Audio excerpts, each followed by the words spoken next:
Welcome to Steeltown Football, folks. I'm Bill. This is Mike. I'm an intern learning how to be a sports talking head. And by the end of this season, I will have made it. Now, Mike here is a professional sports talking head from Pittsburgh. That may be all he knows, but he knows all about Pittsburgh football. Yeah, something like that, Billy. Right. Right. All right. So we're breaking down the Steelers-Dolphins game on Monday night in Pittsburgh, where the temperature was what 17 degrees? Yep. Yeah. Cold. It looked rough. But the stadium was full. Yeah, it I did was. notice that. Yeah. Yeah, people showed up. People tailgated, people showed up. It's good. It was good to see. I mean, think about this. You're sitting 200 feet up in the air, 17 degrees at night. Yeah. That's dedication. Right. And I think the wind chill was in the single digits. I mean, it was. Yeah. Yeah, I love watching football, but yeah, I don't know. And you paid $250 for the ticket. Right. Yes, you did. Yes, you did. And then you paid $15 or $20 a beer. And you paid $40 to park. Right. You guys are dedicated. Unlike me, who sits at home and eats popcorn and watches on TV. Right. It's really not a bad life, Billy. Yeah, hey, that's what us sports talking head interns, it's what we get paid to do, Anyway, in case y'all don't know, we're working on getting YouTube to pay us. It hasn't happened yet. Because, hey, guess what? We just crossed over 11 subscribers. Yes. Yes. Thank you. All right, let's get into these statistics. I'm going to start with the offense here.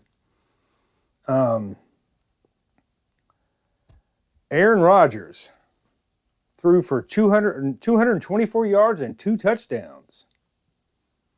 That was not bad. There was a couple of times when they went for it on 4th down. So, yeah. Was it good, bad, or indifferent? I don't know. There was one play, I watched the first half of it, where Aaron Rodgers saw that they had a guy trying to get off the field, so he snapped the ball so it'd get caught, and then he had to call the ref's attention to it. So, yeah, it was brilliant. Yeah, he sees like that. He sees things like that on the field all the time, and I thought that was pretty impressive as well. Yeah, that got on 1st down. Yeah, yeah, and that's what good quarterbacks do. Yeah. Taking advantage of situations like that. But I kind of liked some of the gutsy 4th down calls. Say it every week. We got to play to win. Can't play not to lose. Yeah. And yeah. being aggressive and I am not a fan of going for it on 4th down on your side of the 50. Yeah, even if it's 1 yard, I'm like, if you don't make it, I agree. Which, a lot of things can happen, as you know. So, but Mike Tomlin says, if you can't get a yard, you can't get a half a yard, then you probably don't deserve to win. But I agree with you. I think, when you're on your own when you're in your own territory, early in the game, I don't know. That's well, if it doesn't work out, it didn't come out to bite them this time. So it worked out for them. Rushing. One thing that I noticed when I was watching is Miami was focused on not letting Pittsburgh rush anything. That seemed to be what they were concerned about. Do you have any? I would agree with that. I would agree with that. And I got to tell you that, they were some hard hits early on in that game. Oh, yeah. Yeah. There were Miami did a really, really good job. They made some great open field tackles, and they really came to play early on, at least. Yeah. Then I guess the cold just wore them down. Yeah, exactly. Yeah. But, and then we kind of found our rhythm. And how many yards did we finish with? 135 yards rushing. Gainwell had 80 yards. which in the He's a first half, beast, he'd man. had nowhere near that. So the second half, which I didn't see, he must have really rushed for quite a few yards. He really did. I mean, that second half was a beatdown. I mean, it was a total beatdown. We just absolutely dominated the line of scrimmage. At one point, I mean, we had 4 consecutive drives that went for a touchdown. Wow. And that's the first time that's happened, I think, in like 7 or 8 years. It was a long, long time. Okay. But we got the running game going, and then we threw in some play action pass, and really the offense got cranking. But Gainwell, man, I mean, he's playing for the bare veteran league minimum, and he has had a great year. Well, that's how it works. You have to put in this kind of gameplay in order to get the bigger contract. So that's what he's working on. You know, he knows that if I do this, I'll get the bigger contract. Yep. All right. Next, your defense. Oh, one more thing. You had 200. Aaron threw for 224 yards, so obviously he had 224 yards. And his completion percentage, Billy, he was like 22 of 25, something like that. 23 of 27. 23 of 27. That was his highest completion percentage in many seasons, I believe. Yeah. So, how about that, man? Yeah. Good to see. A lot of dink and doink, but he had a nice ball to DK Metcalf, a nice touchdown pass to Valdez-Scantling that went for 20-some yards. So Pat Freiermuth got into the offense a little bit. So, you know, we didn't throw the ball down the field very often, but when we did, you know, it was effective. Okay. Well, let's talk about their defense and in that how much Miami's offense. Miami scored 15 points. Not a lot. Probably none of it really mattered anyway. But Tua threw for 253 yards in the freezing cold. So that was a kind of a letdown there with your defense not being able to hold him because he's not a running threat really. So right. You know, I think those stats can be a little misleading because if you watch that game, we absolutely dominated them. We sacked them 2 or 3 times, and 1 sack. They scored. I'm sorry. 4 sacks. 4 sacks. 1 interception. Okay. And like they scored 15 points, really in garbage time, fourth quarter. Yeah, they had 12 points in the fourth quarter. So I guess they went for the 2 twice. Right. Yeah. And so, our defense got a little slack there in the fourth quarter, but, you know, we were in the prevent. And so I'm pretty sure Miami had like minus 10 yards in the third quarter. But that's not good. Now, I saw saw something roll across the ESPN screen the other day that they're considering replacing Tua as the starting quarterback because he's thrown 15 interceptions this year. I saw that. Yeah. And and the way they described this first interception it was just a horrible read. Yeah. A read that any young quarterback should have been able to make.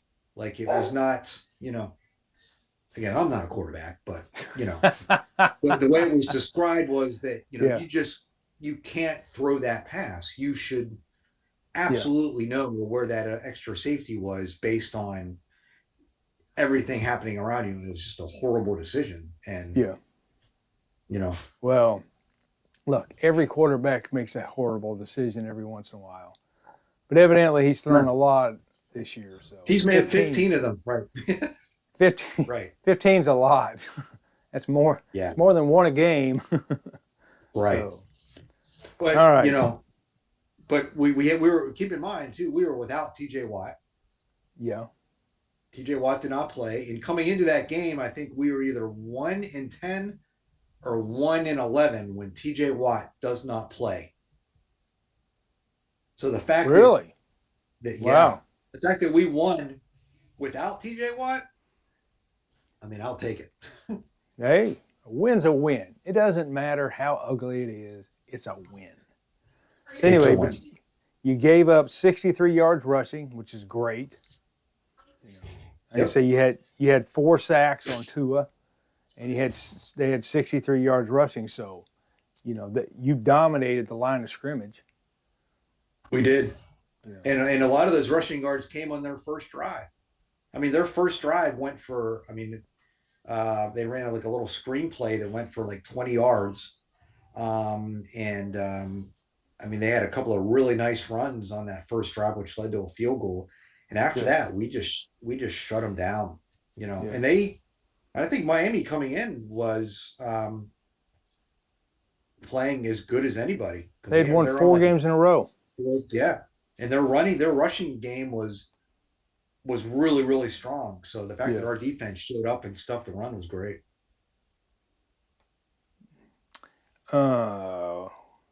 Anything else spectacular about the defense? No, but other than they controlled the line of scrimmage, which was great. Now let's talk about a little bit about the coaching. One thing I noticed is a couple of games ago I asked you about the question about the fire Tomlin chant.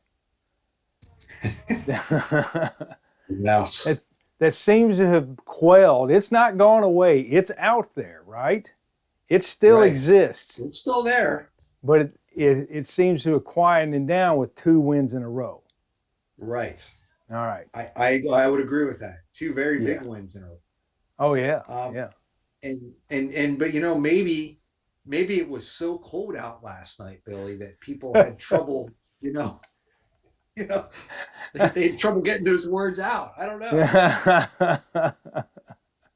But I mean, to Tomlin's credit, I mean, they finally played 4 quarters of football, Yeah. And we talk every week about how inconsistent. The defense is great one week and it stinks the next. The offense looks good one week and it stinks the next. I mean, last night was one of those games that I could watch and I didn't feel like I was going to lose 2 or 3 months of my life on. We played consistent football for 4 quarters and really dominated on both sides of the ball, despite our limitations and despite mistakes. It was a good all-around win for us. Okay. And, at some point you got to give the coaching staff at least partial credit for that, Yeah. Well, the coaching staff are the people who has to watch all the film so they can tell the players how to do certain plays. That's why you have a coaching staff. So anyway, your next game, which I'm going to just throw out right now and say they probably won't win this game, is at Detroit. Detroit needs to win. Yeah, they do. Pittsburgh needs to win because they have to stay ahead of Baltimore. Who's Baltimore have next week? The Patriots, I believe. Oh, really? Yes, I believe Baltimore plays the Patriots, and I think they're the Sunday night game on NBC. Okay. Wavy TV channel, but yes. Wait.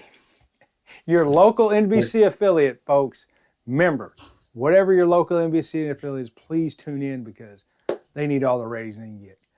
Right. But I'm pretty sure Baltimore plays New England. Okay. And then we play Detroit in Detroit. So it's in Detroit. Is the New England game, is that in Baltimore? I think it's in New England, but I'm not sure. Okay. Either way, that basically both Baltimore and you guys have a really hard game to win. Yes. Yeah. It's not a cakewalk. It's absolutely not. And we're going up against Jared Goff, and Detroit's tough, man. I mean, I know they've kind of struggled this year, but that's not going to be an easy place to play at all. And you're right. I mean, they got a lot on the line, and so do we. If we now win the division or in the playoffs, we get a home game. Pretty simple. Yeah. Hold on. Let me see what Detroit. I hate computers. They irritate me sometimes. I think Detroit's 8-6, and I think they're on the outside looking in for a playoff spot. Okay. I believe because the Packers have only lost, I think, 3 games. Yeah, Detroit's 8-6, third in the NFC North. They're not going to the playoffs. Not in the NFC, they're not. Yeah. So they still want to win, but I don't think with that record they're going to the playoffs. My guess is no. Yeah. So. I don't know who they have. I don't think they're mathematically eliminated yet, but I don't know who's on their schedule. But you're right; they got a lot to play for, and they're not. Well, let's see their schedule here. Dan Campbell's going to have them fired up. They're not going down easy, so we gotta. You got Pittsburgh. They're at Minnesota, at Chicago, 2 weeks in a row. Oh wow! Okay. So, yeez. Yeah. All right. It's a big game. It's a big game for us. There's no doubt about it. We control our own destiny. We shouldn't have to rely on anyone else. Pretty simple. Let's win out and take care of business. You need 2 of the next 3. You need to beat Cleveland at Cleveland, and you need to beat Baltimore in Pittsburgh. If you win those 2 games, you are AFC North champions. You get to hang a banner. Yes. And Mike Tomlin's his streak of winning seasons continues. That's right. And then the whole stadium will chant, "Yay, Tomlin!" Right. Exactly. Right. And then you'll lose the first playoff game. Right. I mean, I think that's the thing. Because you're going on the road to the best team. Who's the best team in the AFC? I mean, New England, Denver, New England, Denver, or New England. Yeah. One of the 2. Yeah. So you're going on the road to one of those. Those teams can score points, and we just don't have that offense that's built like that, and a defense which is too inconsistent. So it'll be interesting. It'll be very. Well, anyway, very you got to get the first thing done first. You got to win your division. All right, that's what we're focused on, folks. Playoffs are way down the road. We got to win the division. Make it to the playoffs. All right. Well, that's all I got for today's show, Mike. Do you have anything else?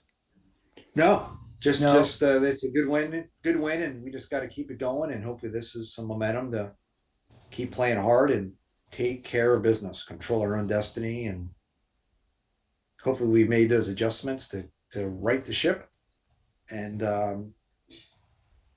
we'll go from there. Win's a win, we'll take it.